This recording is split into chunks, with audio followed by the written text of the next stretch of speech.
So it's all to play for still. I think so. Do you want to bet against us?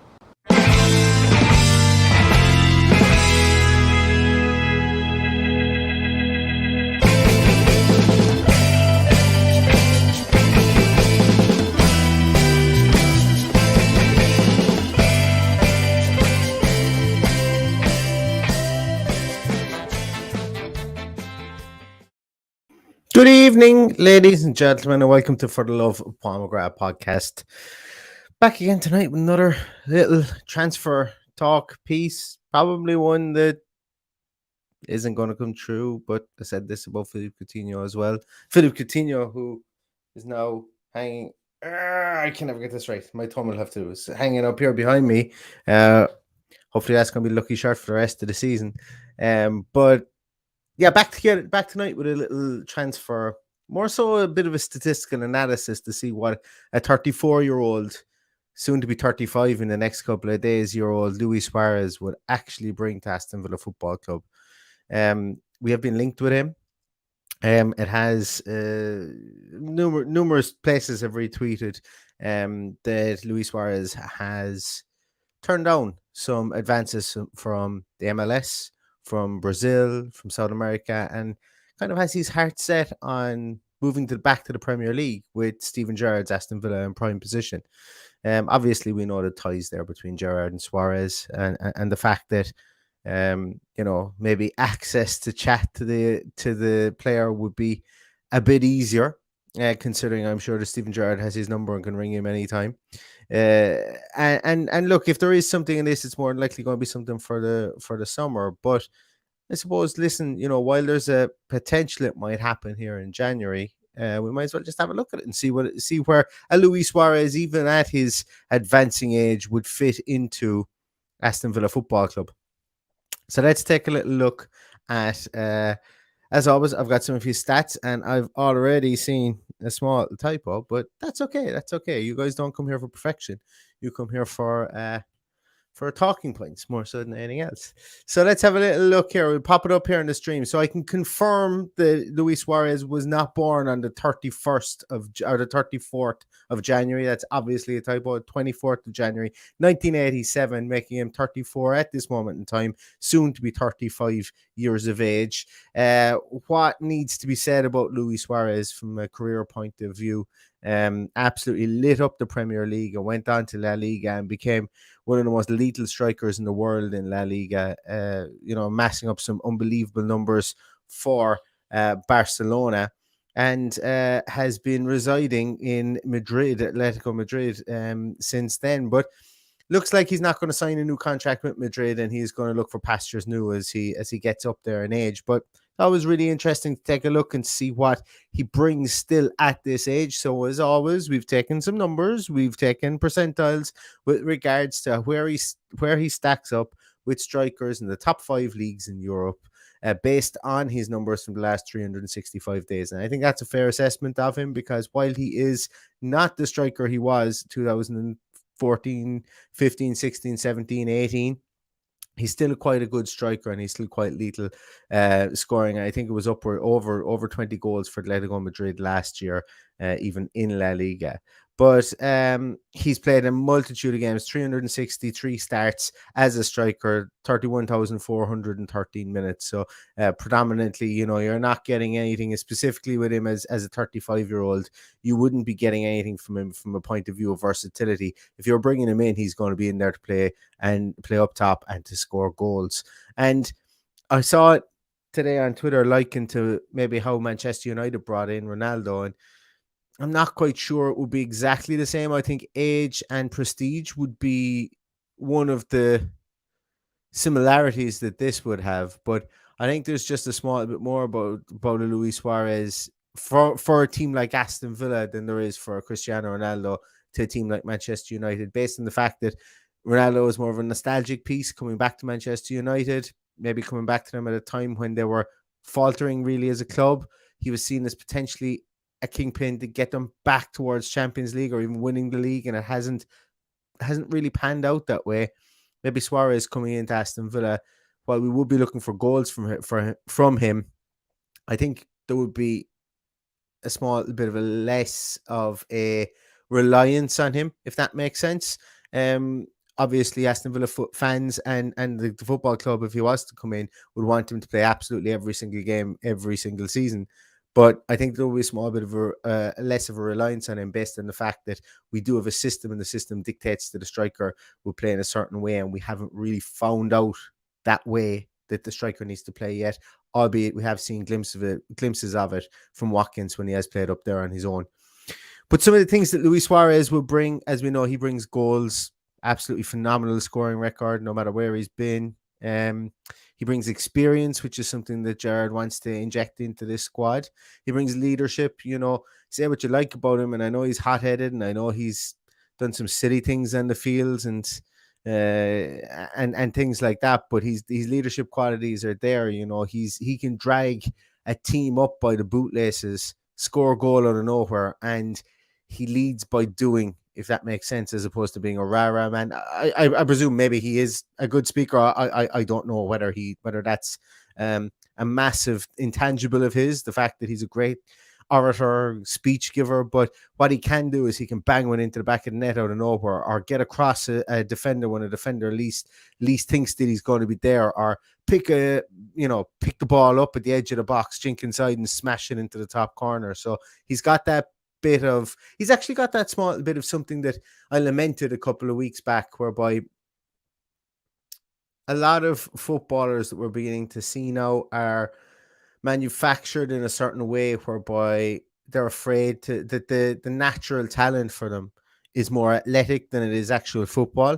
And I think for Luis Suarez, the natural talent for him is football, and it was never coached out of him. And you can see it. You can see it in his play. There's he's not afraid to shoot. He's not afraid to have a crack. He's not afraid to try something spectacular, because he knows he can pull it off. And he's always been at clubs that he's been at. He's always been given that leeway to do so, to play that way, to be that little bit of controlled magic, I think is what I would say. Because it's one thing having that maverick, and we've spoken about it with Bertrand Traore previously, an Aston Villa football team having that kind of maverick that can do something spectacular out of nowhere. But for Traore, he does it in a different area of the field, number one. And second of all, I don't even think sometimes that he's confident that it's going to come off. Whereas if Suarez was to pick the ball up at the edge of the box and smash it in, he would mean to do that every single day of the week if he was to do it. So he's done it. He's a proven player. He's got that bit of cuteness, as I said. One thing that I am beginning to get really frustrated with is Aston Villa Football Club and their players' lack of will to win penalties. I know he's not playing in a comparable position as Luis Suarez, but the amount of times that Matty Cash gets the ball at the edge of the area, and instead of driving into the area, and I saw a statistic for him today as well, that he hasn't had an assist since December 2020.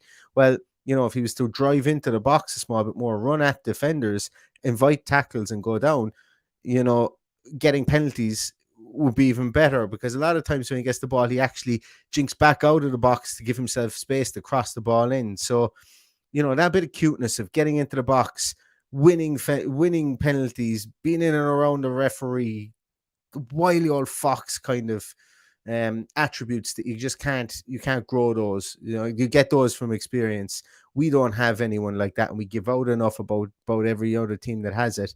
Well, look at that smile, get that inside in the referee's face every day, every time there's a contentious decision. And I guarantee you, if Luis Suarez came back to the Premier League, even at 35 years of age, he would win penalties. And I think that Aston Villa needs somebody that has that potential in them, because sometimes we stay on our feet and we try and get the shot in. And look, we're playing by a different set of rules than everybody else if we're going to do that. Lastly, he brings that aggression. You look at him, the aggression you could talk about is probably something that maybe might, for a lot of players, would ebb out of their game as they grow older, but he still has that aggression, that will to win, that unbridled kind of competitiveness. And I think coming back to the Premier League, he won't want to come back here just to reminisce on old times. I think he'll want to come back here and he'll want to do Steven Gerrard a solid and, do his absolute best and be as competitive as anybody else in the league. And I think that he could do that. Well, let's take a little look at some of the numbers that he's put up in the last 365 days. So, goals per 90 coming at 0.56 goals. So, he's scoring a goal pretty much every other game. And we can see that from his scoring frequency at the bottom. He scores one goal every 120 minutes, which we'll look at in a moment as to how that compares with the other two strikers that we have there at the moment. Scores quite a lot of non-penalty goals. He doesn't assist that much. He comes in the 21st percentile of assists per 90. But then again, at 35 years of age, he's not going to be hearing around the field and getting to the byline and crossing things in. He will be the focal point. He'll be somebody that you want to get the ball to him. If we bring in Luis Suarez, and we'll see it in a moment, we're bringing him in to score goals. We're not bringing him in to create goals. We've already spent big on Buendia behind him. We would have already spent big on Coutinho behind him as well. Luis Suarez is there to put in the back of the net. And I'm happy enough to have somebody up there that will put it in the back of the net, because we see here that he takes 2.73 shots per 90, which is in the 67 percentile, and 42.3% of those go on target. He scores a goal every 0.15 shots. I know that mightn't seem amazing, but when you think about it, that's a goal every 6 shots, in and around the goal every 6 shots. So that ain't bad when you're talking about a conversion rate for a striker. That isn't bad. He's shot creating actions, he's goal creating actions. Obviously, look, I'm okay with those at 34, 35 years of age. I'm okay with those being in the lower percentile. He's not going to be an all-action striker. He's going to be limiting himself to make sure that he's there to put it in the back of the net. And if you're expecting somebody to have huge numbers from that point of view at 34, 35 years of age, unfortunately, that's not what I would be expecting. If you are expecting that, well, then I hope this isn't a blow to what you were thinking. But he still comes in at in the 26th and 27th percentile. The 31st and the 26th percentile. Once again, getting up there in age, you're not going to expecting him to be dribbling around the place, so he doesn't, and he's not very successful when he does at this moment in time anyway. He's really in there to be a poacher, to get that ball, to get rid of it quickly, and to conserve energy at his age. Penalty kicks won, and this is what I'm getting at here previously, 0.08. Once again, doesn't look like a huge number, but it's in the top 85 percentile of strikers in Europe's top 5 leagues, and he's still able to get business done in the air, winning 41.3%, which keeps him in the top third of strikers in the top 5 leagues. And coming from somebody who's 5'11" is Luis Suarez, that ain't bad to be able to get up there and get your head to things as well. Once again, I've put in the pressures in the attacking third and the ball recoveries. I've put those in there solely just to show you, because we will look at them in comparison to the other strikers that we have. And once again, I can't stress it enough, at 34, 35, the press isn't going to be there. And that's why I am absolutely blown away sometimes when people really criticize Ronaldo about not pressing, because guess what? He's 36 years of age and he's one of the best damn strikers that's ever played the game. Just like Ronaldo, Luis Suarez won't be pressing too much. But I suppose when he does press, he wins the ball back. So, pressures in the attacking third, he puts 3.32 per game in there, yet he recovers the ball 3 times per game as well. So, that ain't too bad. They aren't directly, there isn't a direct correlation between the two of those, but still it shows that he doesn't pressure that much, and therefore you can't expect him to win back the ball as much as other players, but the ratio of when he pressures to when he wins the ball back is pretty impressive. So he only does it when he thinks that he can win the ball back, if that makes sense. And to be honest with you, not expanding that energy is good for me as well. One of the other things I popped in here is the big chances missed statistic, which 11 big chances missed over the course of the 2020-2021 season for Luis Suarez. So look, age taken into account and everything, and obviously he's refined his game as he's gotten older. We always hear about that the striker gets that extra yard of pace in the back in their head, and they know where to be, and they're there to put the ball in the back of the net. Luis Suarez is certainly that type of player at this stage in his career. But how does he stack up to the other players that we have on the roster? So let's take a little look. So firstly, let's take a look at Ollie Watkins. When we look at the difference between himself and Ollie Watkins, we can see some clear I suppose some clear different areas in their game. And once again, it goes back to the amount of energy expended and the amount of effort given around the field. So When we look at Luis Suarez there, he comes out on top in the goals per 90, he comes out on top in the non-penalty goals, and he comes out on top in things like XG and XA. That's something we didn't speak about previously, but his expected goals getting into the right places is higher than Ollie Watkins. He comes in well inside the top 2/3, or the top third, should I say, of strikers in the top 5 leagues in Europe. He takes more shots than Ollie Watkins per 90 minutes. And sometimes you'll have some games where Ollie Watkins takes lots of shots. You have some games when he hits the crossbar an awful lot, when he hits them straight at the goalkeeper. And you can see that there, that Ollie Watkins, when he takes shots, he gets them on target. So he's not that wasteful from getting them on target point of view. But as we know, Ollie Watkins gets an awful lot of one-on-one through balls. And when he is one-on-one, it's definitely an area that he needs to improve on. I would be a lot more confident with a one-on-one situation with Luis Suarez than I did with Ollie Watkins. But conversely, if Luis Suarez can teach Ollie Watkins how to put a ball in the back of the net in a 1-1 situation, then there's shared learning, and I'm okay with that too. Because when we look at the on-target statistics there, we have Ollie Watkins 48.9% to Luis Suarez 42.3% as well.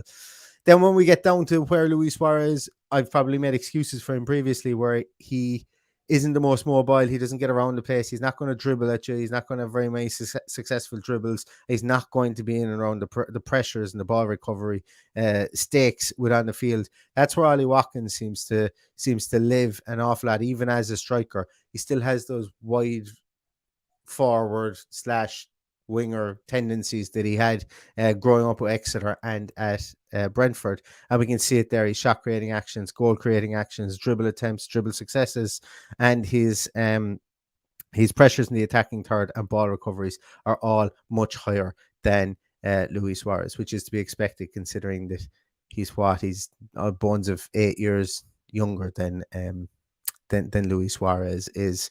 Also highlighting the piece here, Ollie Watkins, 13 missed big chances, and his scoring frequency comes in at 238 minutes. So he scores 1 goal every 238 minutes, as opposed to Luis Suarez's 120 minutes every time he scores a goal.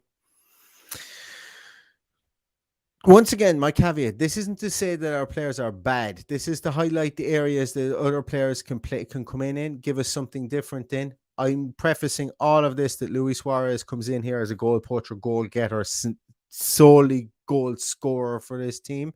Ollie Watkins can play different roles within this team, and as we have seen, he has done that so far this year. So here's Danny Ings. So someone I thought would be maybe a small bit closer to Luis Suarez in a lot of the stakes, but he comes in pretty, some of the areas I thought he would be better at statistically, he isn't. And we look at it there that Luis Suarez still has the amount of goals, the amount of non-penalty goals, XG, XA, amount of shots per minute. Like Danny Ings doesn't take an awful lot of shots per game, and he doesn't get an awful lot of them on target either in comparison as well. But what happens is, or what we do see is that Danny Ings gets in there and he gets he's goal contributing actions per 90 is very high. It comes in there in the top third once more, and he dribbles the ball, and he's more successful at dribbling the ball than I thought he would be. Because when we think of Danny Ings, maybe we're being a bit harsh on him, because even when I look back at his statistics past the last 365 days, he's never really been that up top lone striker on his own. Yet we're playing him there, and maybe the introduction to Coutinho and getting people in around him and might make him a small bit more valuable to this team as we stop crossing the ball into the box. Essentially, I said it before and I'd say it again. Aston Villa Football Club on the 19th of January, I think it is, 2022, crossed the ball into the box far too much, and we need to get the ball on the ground and start playing it in around like we did against Manchester United and like the goal we scored against Brentford. We get those balls to Danny Ings will do damage. And also, I was very impressed with the amount of pressures in the ball recoveries, but we have seen that from him in open play. He is very, very energetic around the field. Danny Ings, he's very, it's amazing how similar that he is in a lot of ways to Ollie Watkins. And maybe that is a reason why when we have to play the two of them in the same squad, maybe move one of them wide, maybe play one of them through the middle, that because there are similarities, we have two people doing the same job, and then they end up being half as good, if that makes sense. So just a little interesting piece I thought there. Danny Ings doesn't miss an awful lot of big chances, and his scoring frequency is quite healthy as well. He scores one every 3 games, whereas Luis Suarez is still up there with one every 2 games. So let's take a look at all 3 of them side by side, because I think this is an interesting comparison, because it shows that we probably have the bones of 3 separate good strikers at different areas on our hands. So if we take a look at it here, obviously green is top marks, yellowy mustardy color is second, and then the red is the poorest of the 3. So when we look at them there, we can see there that it's pretty, it's a pretty mixed bag, I think, when we look at all 3 strikers over the last 365 days. Obviously the goal scorer, if this was to be our cachet of strikers, our goal scorer would be Luis Suarez. As you mentioned, he's far and away a better goal scorer than the other two players.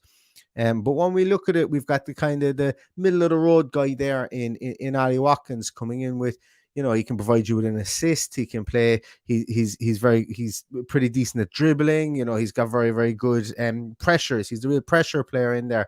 Now when we look at Danny Ings, Danny Ings does some things well, and he needs to be fed for others for other attributes or other aspects of his game too. So looking at all 3 of them side by side, it's really eye-opening, I suppose, really to kind of take a look at them and to see where they come in. It's not inconceivable that the 3 of them could play together in the 3 up top, a la Liverpool would, with Mane, Firmino and Salah as well. It's not beyond the realms of possibility that could happen. But then again, why would you when you've got Buendia and you've got Coutinho behind them? But if you did need to go 3 up top and you were chasing the game, the 3 attributes that the players have there with the chaser and Ollie Watkins and what am I trying to say? The dribbling ability of Ollie Watkins. Then you've got kind of the sure, I suppose, if you give him something on a plate in Danny Ings, he will put it into the back of the net. He's an assured finisher when he gets the ball like that.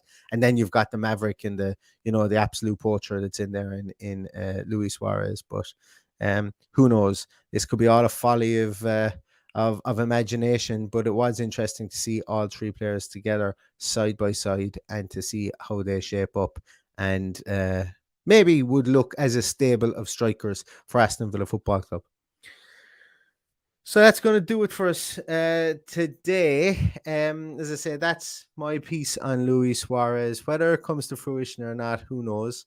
I don't see a massive negative in bringing him in if it is a free, whether it is now or whether it is in the off season in the summer. But for now, let us abandon our senses of reality, and should Luis Suarez come back to the Premier League, I think once again it would be another PR boon for this club and would help us, I suppose, off the field as much as it would help us on the field, considering that I still think he comes back to the Premier League, he can still grab goals for us, and hopefully if he does, he'll grab some important goals as well along the way. So as I said, that's going to do it for us today. Thank you so much. Could you please like this? And I'm going to set an arbitrary target of 80 to 100 likes on this video. I don't know how many of you guys are going to watch it, but I would love if you could like this and help us out. If you aren't subscribing, please do. I have another video that will be dropping in 2 days' time, comparing the central defensive midfielder positions, our position, and looking at Yves Bissouma. Tomorrow we will be back with a video with a match preview for the upcoming game at the weekend. But until then, guys, everybody stay safe, everybody stay sound, and all that's left to say is up the Villa.